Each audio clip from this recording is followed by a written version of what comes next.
That was my first general anaesthetic from that. Oh really? Yeah. What, that's sitting in? Yeah, so no, I was curling with 40 kilos. So if I caught fudges at 88 pound, I could hold it out. I didn't even have to rest it on my knee at all. I could just hold it out like a 15 pounder.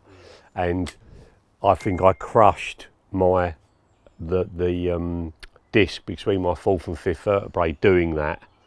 And after 3 months of physio and it not getting any better, I had to go and they went in through my neck. I've got a scar there. I remember that. My neck Yeah, and down, and scraped it all away, and that's now joined together between my fourth and fifth. So I'm sort of turning into Darth Vader slowly but surely. He's more machine than man. Yeah, so no, I train really light now, but I'm back training again now. I've done 2 sessions since they took the second tube out. You've obviously seen the podcast, have you? Yeah, so the second tube came out last Thursday morning at about 9 o'clock in the morning. By 2 o'clock in the afternoon, I was at Norton, back up at Norton, like bailiffing, not fishing. I nearly fished. I got tempted because they're showing, and I thought, no, it'd be busy tomorrow. I was bivvied up behind the track. So Lance Barton, who works for us, was fishing on pettits. I was behind him, punishing him, and like the car, they come and pay, and come past and look in and like go, and then reverse up like that, and then just like look at me. I'm like, all right, lads, and they're like, all right, and they're like, I'm like, where are you off to? They just didn't say anything. Where are you off to? Turner's. I said, oh, good luck. I'll be round later. I'll do a bit of coaching and that later. Yeah, all right, and then just like drove off thinking, how has this happened? Because it was all so close together, but it looked far worse than it felt, you know. Are you used to being recognised now, Dan, after all these years? Just a bit, yeah. Yeah, I am. It's a nice position to be in where you're well known in a very, very niche-y industry. I could not have it where every time I walked outside of here, there's people about and going, there's a bloke, Jay, lives around the corner. He's like proper geese. Oh, Dad, how you doing, mate? It's nice to bump into him down there and hear what he's been catching and all that sort of thing. But every minute of every day, I don't know how they do it. I really don't know how they do it. But no, I think it's if they feel you're approachable enough to actually come and say hello, I think that's a compliment. And if you've influenced them in some way, made a difference to their fishing or whatever, even more so, you know. Just evidence that what you've done has worked then, really. The fact you get recognised. Because you don't get evidence day to day, you know. Like you get maybe you get some nice comments on social, but it's far easier to be nice and nasty on social, isn't it? Because it's very faceless. It's like road rage, isn't it? You can have a go at him over there, but you ain't going to be fighting him, are you? You know. And it's the same thing. There's an element of detachment. And yeah, so but hearing it from someone face to face, when you can see they are physically moved by it, you know, and you're at a show and you put your arm around someone and you can feel their blood's going, that's a lovely thing to have had that effect on somebody. Most people go through life having never experienced that, so to experience it on a regular basis is a lovely thing. Well, thank you very much, Dan, for inviting us round. You're very welcome. You're going to thank me more later when I barbecue for you. We definitely are. We might even film that. I think you should. I can give you some tips. I'm getting good now. You've always been a good cook. I enjoy it when I've got the time. I used to, when coming home from work, I'd be so knackered. I just couldn't be bothered, and such a good cook anyway. Don't need to, but because I've been stuck indoors for 4 weeks, I've got the Tom Kerridge barbecue book, which is an absolute worldie. There's not 57 million ingredients on every single thing. And I love, you know me, Rich, you've been drunk and disorderly in my house enough times at Christmas parties and what have you. I like hosting, I like doing things for people, so because I've had the time, I've practiced. One thing they don't say in any cookbook that I've ever read, you need to practice to get good at it. You see all these lovely shallow depth of field shots of this amazing food, and then your one just looks like a dog's dinner. Do you know what I mean? And if you practice, the second one's better than the first one, and the third one's better still, and now it takes a lot for me to properly muck it up, you know. Are you one of these guys now that you provide instructional information for everyone in fishing, that you like critique any kind of step-by-step. 100%. My missus calls it the Danny Red button, the extra commentary that you get for free on every single programme. Look at that shot, what is going on with the brain on the lens and all that. She just starts to, or like Housewives of Cheshire or whatever. I'm like, for fuck's sake, look at her, they all look the same, look at them, they look dead. And she's like, can you just leave the room, please, you know? So, yeah, you know me, I've got an opinion on everything, and One of Elliot and my sort of most memorable culinary experiences was when you decided to cater for us on the first shoot. You're not allowed to say that word, Rich, are you? But we'll bleep that. Yeah. On the first shoot. Yeah. And we didn't get catered for again because you ended up cooking at midnight, I think. We had lovely steaks. But also you didn't even have, the first night I cooked fish and you didn't even have a plate, and you ate my lovely fish that I took over there and kept cold all day on a bucket lid with a fork. And I was like, I'm not going through this effort again for people that haven't even brought their own plate. So that's why. So today we haven't brought any plates, but... Well, I've got tons of plates, it's fine. You weren't expected to. No, I think, first of all, Dan, on behalf of everyone in the carp fishing community, thank you so much for the podcast. I feel like we have to mention that. Very welcome, mate. Very welcome. It's I've been absolutely blown away by the response. Far, far, far more than I could have ever imagined. The heartfelt responses from wives of blokes that sort of know me, who got my number through somebody at work, and I just felt I had to write to you.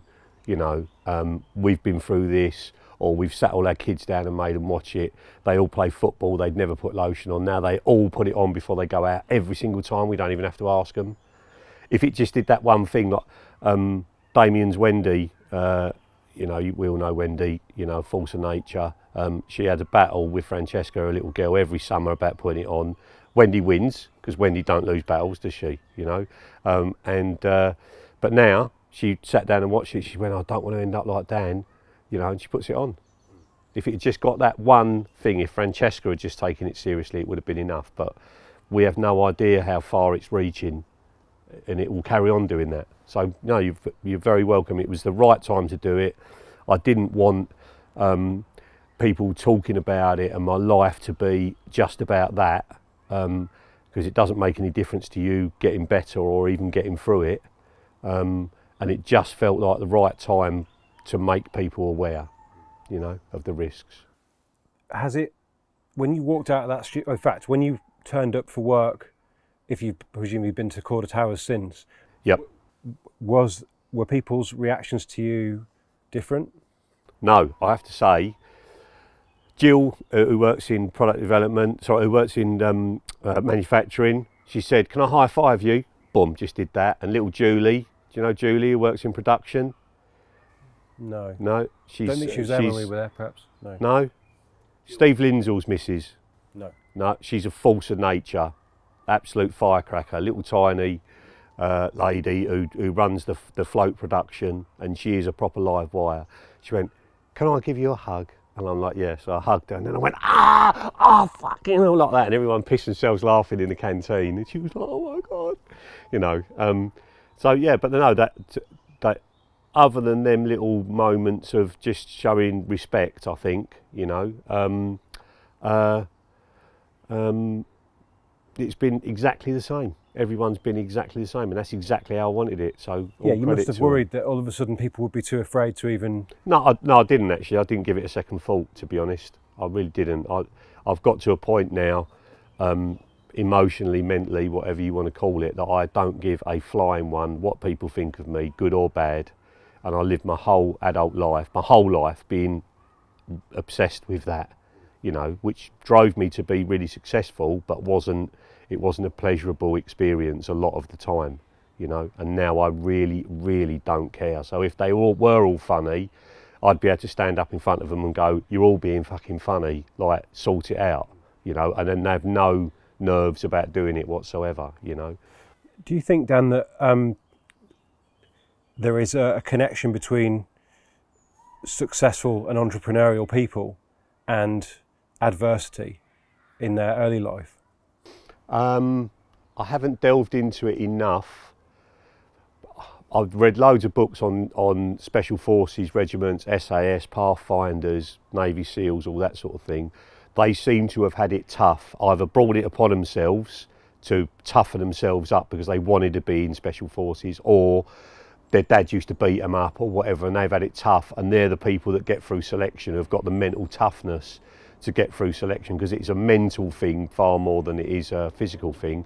So I would say it makes sense that there would be a connection.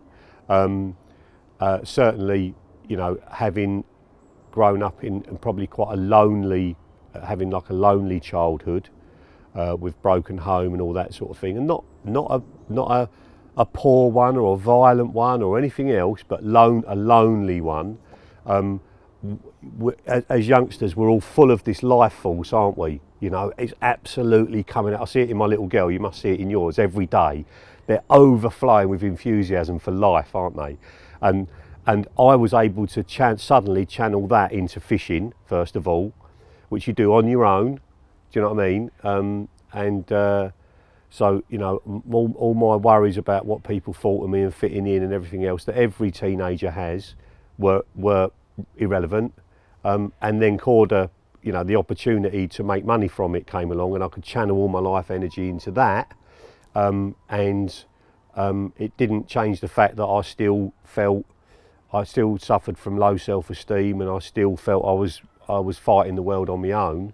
But it gave me an outlet, you know, and I think that happens for quite a few people, definitely. I think if you've been overly looked after all the time and you've not really had to deal with the realities of life, I don't think that helps you be ambitious or successful. Looking back at the way things have unfolded for you, do you think that with the mindset you now have, Corda could have been, I mean, dare say it's huge now, but even bigger, or different? A million times bigger. We'd be ruling the world now, mate. If you know, and now I am as fertile with ideas as I have ever been. You know, I get up in the middle of the night and write stuff down. I couldn't sleep last night, came down, started writing scenes out for an advert we're going to do for the new clothing coming out, like a proper funny one that 3 of my mates are going to be in. I'm just absolutely overflowing with ideas and expansion and everything. And yes, I think because always found it very difficult to deal with upset and conflict, you know, because it puts you back into that place that you are unloved, you're on your own. If you have to have a chat with someone and they leave the company, that was my biggest fear, sitting down with Damien and saying, I'm not really happy with this, and him going, fuck you then, I'm going. So you feel it, you want to say something, but you daren't, because you're going to be thrust back into that time of being a 14-year-old kid where you're completely and utterly on your own. And if I didn't have that back then, I would have been able to have the conversations in a really productive, respectful way, and everybody, I'm doing now more than I've ever done, and everybody leaves the room feeling great, you know.